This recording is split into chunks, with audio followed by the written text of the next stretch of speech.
Masaya kasi yung humor niya talaga, ano eh, pang adult humor, di ba? So masaya ako kasi nung tinitape namin, shooting namin siya, nakakatawa na siya. Pero nakatulong syempre yung edit, yung scoring, yung music, pasok na pasok talaga. First time to watch, di ba? First time ko, first time. Kamusta anong analysis mo? Alam mo, lahat kami, yung mga kasabi namin, deserve ito magkatu. Madaling lagyan ng problema eh, maiikot eh. Kung andun yung humor, ang galing ng writer, ang galing ng mga kasama ko, hoping kami magkatu talaga. Yun lang talaga yung humor. So expect ba sa to na mas daring yung Nico na abangan? Siyempre, dapat. Ano na ako dun, tinodo ka na, dapat mas todo pa kami. Peki ba daw yung exposure? Ay, hindi na, malaki yun eh, so hindi. So pagka nag-100 million, tuloy yung ano mo? Papahaging daw. Kaya basta goal namin yan, siyempre. Bukod sa kumita, maraming makapanood. Ganda kasi. Magaan lang panoorin. At may lesson, yun yung importante.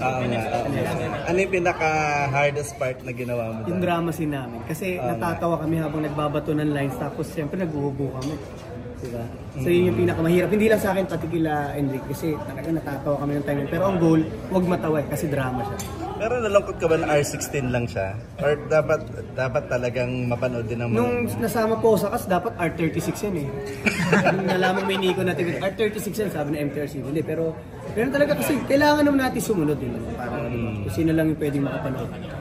Ang swerte mo, na premiere night, birthday mo. Birthday gift sa akin ni Lord. Thank you, dream project ko yung mga wish mo. Siyempre, masundan pa ng mga ganitong proyekto. Kasi alam ko na ito yung masaya kong gawin trabaho sa akin. How is it working with Enrique? Happy kasi nabuo yung pagkakaibigan. Dahil first time ko siya maka-work, till now magkakaibigan kami. Hindi pinakita yung kiss niya sa'yo, no? Meron ba? Hindi ko napansin. Sang part doon ay abangan? Andun. Abangan nila. Ano na lang yung abangan doon sa bukas ng... Yung mga tao? Sobrang nakakatawa at alam nyo, napakagaan lang panoorin. Lalabas kayo ng sinya na magaan lang tapos maghahampasan kayo kasi may mga makikita kayong ilong ng elepante. Yun eh, di ba? Ilong ng elepante yun eh. Pero kamusta yung kissing scene mo with a guy? Mix. Time ko pala yun. Oo, syempre kinonsent ko rin yun sa manager ko, nag-usap kami din sa partner ko. At syempre ni Mix, ang galing si Mix eh. Yun, kinabahan ako dahil first time ko. Kasi kung babae yun, tatagalan ko sana. Pero may hiwalay naman ako sa misis. Parang mas gusto ba ng asawa mo na may mga ganyan kissing scene? Hindi naman, syempre mas happy siya sa ginagawa ko. Alam naman niya na ito trabaho. At syempre para sa movie rin. Pero ibig sabihin ba nito, gagawa ka na ng mga ganong klaseng film? Kung may pagkakataon na maganda yung role? Oo naman siguro. Mas maganda. Pag-usapan namin ng... Pero hindi ka nagdalawang isip na gawin yan? First time? Siyempre, hindi ko nagdalawang isip. Kasi sabi ko, kailangan ba baka pwede naman sabi ko baka hahalikan ko siya pero sa leeg lang. Baka wag muna sa lips kasi takot ako eh. Sabi ko kasi ang crush ko, ang gusto ko i-kiss na mga Dingdong Dante. Sabi ko pa nun, nagbibiruan pa kami. Baka pwede Choosy ka pa. Dingdong Dante, sabi ko, kikiss ko.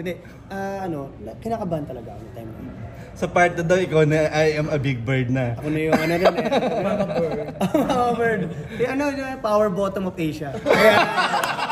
Power bottom of Asia. Kamusta yung Valentine's niyo bukas? Oo nga. May work ako bago movie sa Viva. Sa trabaho muna. So nag-date na kami kanina. Dapat pa-interview natin yung mismo na reaction no? So work na bukas. Happy naman. Ano bang abangan sa'yo after this? Yung movie namin sa Viva with Gerald Napol. So yun, bawal pong sabihin yung title. Bawal pa. Pero meron pa bang mga coming sa Viva Ma? Sana. Hindi na. Hindi na? Diba kasi hindi na? Hindi na. Viva Max siguro. Hindi na po. At least nakatry na ako. Grabe parang halos nag-reunion yung hashtags for you. Salamat. Siyempre nakasupport. Ganoon naman kami lahat eh. Sabi ko pag sila ang meron, kami naman ang susuporta. Ganoon naman lagi. Thank you. Invite them to watch. Ayun, guys, please panoorin nyo na po ang I Am Not Big Bird. February 14, bukas na yan. R16 to at abangan nyo. Check nyo sa social media kung saan yung mga cinemas na meron yan. At at dadami pa yan, alam ko. At alam nyo guys, panoorin nyo to. Sobrang saya lang. So, abangan ng 100 million para sa pagpapahagi. Dumawan nyo na si Power Bottom of Asia. Hindi na ako ngayon. Bago ka ng title. Siguro isang buwan muna akong Power Bottom of Asia. Thank you, Nico. Congratulations. Salamat ko sa inyo. Thank you.